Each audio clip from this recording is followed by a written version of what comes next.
Second year, really good finish to the end last year in the bowl game with Missouri. From your standpoint, what was the carryover from that? And actually, is there ever any carryover from something like that, or does each season act as its own silo? There is, but I do think each season is different too, because I know when we were at Houston, when we won the Peach Bowl, we went 13-1. We beat Florida State pretty handily. We got right back to work that January, and I did not want any mention of the Peach Bowl. We weren't allowed to wear any Peach Bowl gear. We weren't allowed to say the words. We weren't allowed to, because I didn't want any complacency to set in. Where this year I think it's important because of the recent history and the fact that, we went from 3 straight losing seasons to our first winning season in 4 years, our first bowl win since 2012.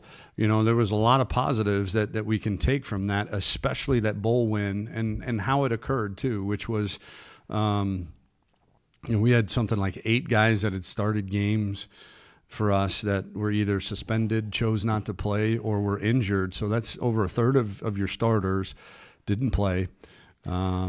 We were playing an SEC team that was hot themselves at the had end of won the year. 6 straight games, and we beat them 33-16, and the game was really never in doubt. And so I think you say, okay, well, what did we do leading up to that game that was different? And that was, we had fun. We believed in the process. We it's not to say we didn't work. We worked just as hard leading up to the bowl game as before, but there was a looseness, a calmness, a fun. The guys enjoyed coming to work every day, and I think that's carried over to this offseason. Is there, when a new coach comes in, there's always maybe even more trepidation from players than there is from coaches. What's he like? How's he going to run his operation and whatnot? So do you feel like it took almost that long for the buy-in to happen for your guys, and then to see the success as a result of the buy-in? Now you can really that was the biggest thing was that they needed to see, although we had intermittent success against some good football teams. The double overtime win against Kansas State comes to mind. Although winning on the road by 10 or whatever points at Iowa State on a Thursday night. I mean, that turned out to be a pretty good win. Pretty good win, and then obviously some of the close losses, double overtime or single overtime against SC, and to hold Oklahoma State to 10 points in regulation, all of those things, but they needed that one seminal moment. And so I definitely do think that the bowl game was that, where they collectively said, if we just listen to this guy, we do what he says, and we do it without question, we do it without evaluation, and we just do it, then we got a chance to be pretty good. There's been a history, really, in the last 15 years of major programs in their second year with their coach of winning big. You experienced it with Urban Meyer at Ohio State. He did it at Florida. Well, we were 12-0 our first year. Yeah, too, and you were 12. Yes, but even so, yes, but unfortunately, you were not eligible to win the national championship that first year. But Urban won the national championship in his second year at Florida. Jim Tressel won the national championship in his second year at Ohio State. Stoops won the national championship in his second year at OU. Mark Richt won an SEC championship his second year at Georgia. Is there something? Coach Saban went from 7-6, with a loss to Louisiana Monroe to 12-2, and I believe they played in the SEC title game. Right. I'm not sure. So seeing that, do you buy into that theory? Is there any more pressure on you because you know the history here, or is this something that's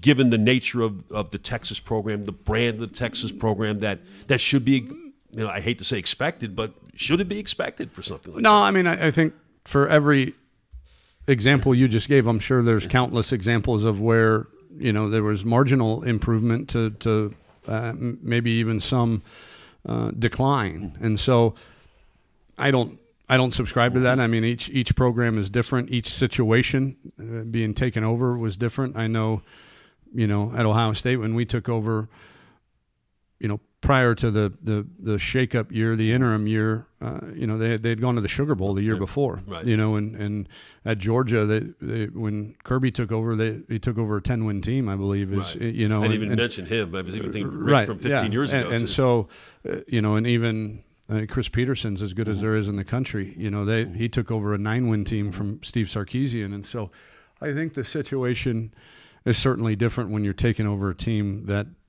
has been down for the good part of 5-6 years. And so it's a process to say that we're going to make that kind of leap. I think we all hope so, certainly, but I don't know that anything less than that is going to be a failure. We're going to define success on, did we develop? Did we become better football players? Did we develop better relationships with our teammates and our coaches? And then did we finish? Did we turn some of those close losses that we had last year into wins? And then were we in the conversation for the Big 12 championship in the month of November? And if the answer is yes to all of those, then that's a success to us. When you talk about finish, because so many of those close games were determined by turnovers, your turnovers at the end of games, is it that close? Is it that thin a dividing line between a team that may have been able to win 10 games last year and where you are right now? If you clean that up with natural progression from younger players, and you used a bunch of younger players last year, that it's more realistic to expect something like that? Well, I think we don't really harp on expectations, but I do think it's we are going to be better. When you start 5 true freshmen and a true sophomore on offense for most of the season, that's not a recipe for lighting the scoreboard on fire. I don't care who you are. But we managed games very well. We played great defense. Our defense kept us in the game. Our Ray Guy award-winning punter kept us in the game. And so now we've got again, you're right. We turned the ball over in the fourth quarter against Texas Tech with a lead. We turned it over in overtime against Oklahoma State and at USC. And then,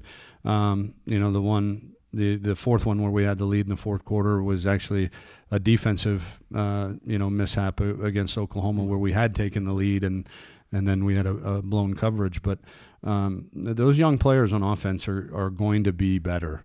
And it's not just because they're older. It's because of our system and our coaches and our strength staff and all of the things that go into the development of our players. They'll be better.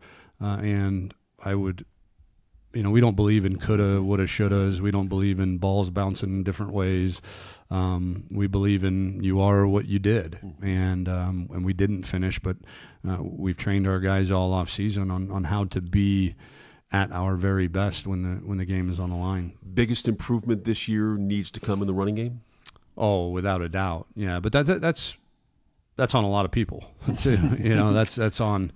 The guys up front, that was a mash unit, if you will. We lost our best run-blocking tight end and captain and Andrew Beck. We lost our best run-blocking offensive lineman and Elijah Rodriguez. We were banged up there. We lost your best lineman in Connor Williams. And lost Connor Williams, for most of the season. So, and those guys tried as best they could. They really did, and my hat's off to them. There were some kids that were starting at offensive line that hadn't even played offensive line in their entire career at Texas, and then you throw in Derek Kerstetter, who's our starting right tackle for 10 games, who was 17 years old when he made his first start. He's not even shaven, and he's been in our program for 2 months. That's just not supposed to happen for offensive linemen. They're supposed to have years of development and strength training. But now he has a beard like you. Well, I don't know that it's grown out that much, but he has told me he's shaving on a more regular basis, which is encouraging.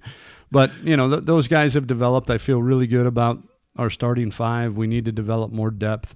I think most coaches would tell you if you have 8 guys that you feel good about putting in the game and that you could win the game with, then that's a pretty good hit percentage at offensive line. And then we need our running backs to develop too. We've got to, when it's, there were times last year when it was block for 3 and we made 2.8, you know, where great backs, if it's blocked for 4, they make 6, you know, if it's blocked for 8, they make 15, you know, and if it's blocked for 2, they make 3. And so that's where we've got to develop there, is making the extra yards when, you know, your offensive line's not going to be perfect. I don't care who you are in every play. And our backs have to, we got to coach our backs to, you know, develop into the kind that can add a few more yards to every run. And to that extent, regardless of who winds up playing quarterback for you, if you can develop that running game, and Sam was more of a runner than Shane is, but would you like to take that pressure off of the quarterback in the running game, and just if he runs, it's because he's scrambling to make a play as opposed to actually really designing stuff for him? Well, and a lot of his were, unfortunately. You know, I think we averaged maybe 2 or 3 called quarterback runs a game with Sam. But, you know, again, part of, you know, being a freshman too was he even when he did have a clean pocket, he didn't probably stay in there quite as long. And then, of course, the pocket wasn't always the cleanest as well. And so he was running around for his life. So a lot of those yards weren't on design quarterback runs. So, yeah, we would like and both quarterbacks, Shane's a capable runner as well. You know, you've got to keep defenses honest and run your quarterback from time to time, but it's got to be very select and very you know, sparse, if you will, and as long as you're getting production in other places in your run game. Do you plan to use them both, or do you want to choose one the week before the Maryland game and just and stick with that? I would prefer to choose one, and we say choose. I think when it comes to quarterback competitions that they choose themselves, you know, and I think the team knows. I think the coaches know, regardless of statistics, regardless of completion percentage. You know, probably the biggest thing for a quarterback is, can you protect the football, and does your team put the ball across the goal line when you're in? It's real basic, right? Yeah, and beyond that, we'll figure all the other stuff out. Defensively, though, I mean, you lost some guys, some really good playmakers on your team, but this looks like you look like you're loaded there. I mean, it really seems like you have playmakers that are still there, playmakers that are ready to emerge as playmakers. Right. And do you think in some ways that might separate you from everybody else in the league, which is because the league is so offensive oriented? Well, I'd like to think, you know, that you know, we were in the upper echelon of our league last year in defense, maybe even in the country, especially against the run. And considering the league that you play in, if you're going to weight the league as well too. But I think, you know, although we lose a Thorpe Award finalist in Deshaun Elliott, we lose the co-Big 12 Defensive Player of the Year in Malik Jefferson, the guy that will be the toughest to replace is Poona Ford, because it's very rare to find a nose guard that is as disruptive and game-changing as he is. You know, I think I said out there publicly, you know, I've been around 3 great nose guards in my life, and their names are Casey Hampton when I was a GA at Texas, Ed Oliver, and Poona Ford. You know, and to me, he's in that category, and he was that disruptive. So I don't know that we'll ever get exactly that level of production. I mean, he was the lineman of the year in our conference, but if we can come close and kind of support that position in other areas, I think we should be okay. And your experience at linebacker really becomes important there too, right? Especially, yeah, with Anthony Wheeler, Gary Johnson, Jeffrey McCulloch. Yeah, those guys need to have, and defensive end, and Breckenhager and Charles Menahue. Appreciate the time, Tom. Thanks very much. All right, much. thank you very much.